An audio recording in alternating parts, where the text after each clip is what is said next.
Hello दोस्तों, इस video में हम उम्र निकालना सीखेंगे। उम्र निकालने के 3 तरह के सवाल होते हैं। सबसे पहले हम सबसे आसान सवाल लिखेंगे, ठीक है।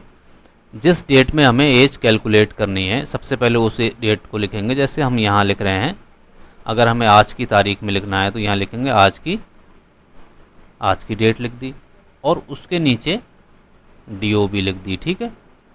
जैसे आज 25/9/2024 है मान लीजिए, और हमारी जो DOB है वो 22/3/2000 है। तो दिन के नीचे दिन लिखेंगे, महीने के नीचे महीना लिखेंगे और वर्ष के नीचे वर्ष लिखेंगे। अब सबसे पहले दिन में से दिन घटाएंगे, ठीक है। 25 में से 22 जाएगा तो कितना बचेगा? 3। महीने से महीना घटाएंगे, 9 में से 3 गया 6, 0 में से 0 गया 0। वर्ष में से वर्ष घटाएंगे, 4 में से 0 जाएगा 4 बचेगा, 2 में से 0 जाएगा 2 बचेगा, और ये हो गया 0 0। तो कितनी एज निकल के आई? 24 वर्ष 6 महीना और 3 दिन, ठीक है। ये उम्र निकल के आई हमारी, ठीक है। अगला सवाल है हमारा 29/7/1996 DOB है और हमें निकालना है आज की तारीख में कितनी उम्र हो रही है। 25/9/2024 को देखो, यहाँ 25 है, यहाँ 29 है, ठीक है। अब 25 में से 29 तो घटेगा नहीं। अब हम क्या करेंगे? हासिल लेंगे। जो नॉर्मल हम हासिल लेते थे उसमें कितना आता था? 10 आता था, लेकिन यहाँ पर हम महीने में से हासिल ले रहे हैं दिन में। तो एक महीने में कितने दिन होते हैं? 30 दिन होते हैं। तो जो हमारा हासिल आएगा वो 10 का ना आके 30 का आएगा, इस बात का ध्यान रखना है। जैसे यहाँ 9 में से हम हासिल लेंगे 25 में, तो ये 30 दिन का हासिल आएगा। तो यहाँ पर कितने दिन हो जाएंगे? 55, ठीक है। यहाँ हासिल लिया 30 तो यहाँ हो गए 55। 5 में से 9 जाएंगे अगर तो बचेगा 6, ठीक है। और यहाँ पर हो गए 4 में से 2 गया तो 2 बचे 26। 55 में से 29 जाएगा तो 26। अब हमने यहाँ से एक हासिल ले लिया था, 9 की जगह कितने बचेंगे? 8। तो 8 में से 7 जाएगा 1 बचेगा, ठीक है। ये है 14। 14 में से यहाँ हो जाएगा 14। 14 में से 6 जाएगा, कितना बचेगा?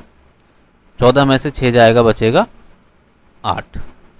यहाँ 1 बचा, 1 में 9 जाएगा नहीं, तो यहाँ से हासिल ले लेंगे, हो जाएगा 11। 11 में से 9 जाएगा, कितना बचेगा? 2।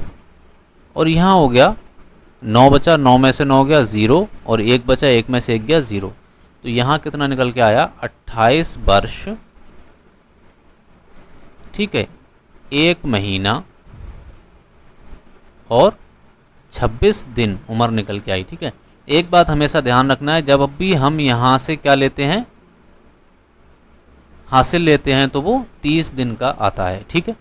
अगला सवाल देखते हैं, ठीक है। ये है हमारा, ये आपको करना है, आसान है, और आंसर कमेंट बॉक्स में देना है, ठीक है। ये वाला मैं करता हूँ। यहाँ पर हमारा दिया हुआ है 29/6/2008, ठीक है। 25 में से 29 जाएगा नहीं, फिर क्या करेंगे? हम यहाँ से हासिल लेंगे, और हासिल कितने का आएगा? 30 दिन का हासिल आएगा। तो यहाँ कितना हो जाएगा? 55 हो जाएगा। 55 में से अगर 29 जाएगा तो कितना बचेगा? 26, ठीक है। अब यहाँ 2 बचा, ठीक है। यहाँ हमने एक हासिल ले लिया तो कितना बचा? 2। अब 2 में से 6 जाएगा नहीं। अब हम क्या करेंगे? यहाँ से हासिल लेंगे, वर्ष से हासिल लेंगे महीना, तो कितने महीने का हासिल जाएगा? 12 महीने का हासिल जाएगा। हमेशा ध्यान रखना है, जब महीने से दिन में हासिल लेते हैं तो 30 दिन का हासिल जाता है, और वर्ष में से महीने का हासिल लेते हैं तो 12 महीना का हासिल जाता है, क्योंकि एक साल में कितने महीने होते हैं? 12। यहाँ पर 2 बचे थे, 12 जोड़ दिया तो कितना हो जाएगा? 14। और 14 में से अगर 6 जाएगा तो कितना बचेगा? 8। देखो, ये ध्यान रखना है, जब हम वर्ष में से हासिल लेंगे तो 12 महीने का आएगा, और महीने से जब दिन में हासिल लेंगे तो 30 दिन का आएगा। अब यहाँ बचा था 3, यहाँ से एक हासिल लिया, हो गया 13। 13 में से अगर 8 जाएंगे तो कितना हो गया? 5। 13 में से 8 जाएंगे तो बचेगा 5, ठीक है। यहाँ बचा हमारा 1। 1 में से 0 गया तो 1 हो गया। अब ये हो गया हमारा 15 महीना, 15 महीना, 15 साल, 15 वर्ष हो गया, 15 वर्ष, ठीक है, 8 महीना और 26 दिन। उम्मीद है समझ में आ गया होगा। जो मेन चीज़ है वो ध्यान रखना, यहाँ से हम हासिल लेते हैं दिन में तो 30 दिन का आता है, और जब वर्ष में से हासिल लेते हैं तो 12 महीने का आता है। उसी के बेसिस पे ये सवाल करना है और आंसर आपको कमेंट बॉक्स में देना है, ठीक है।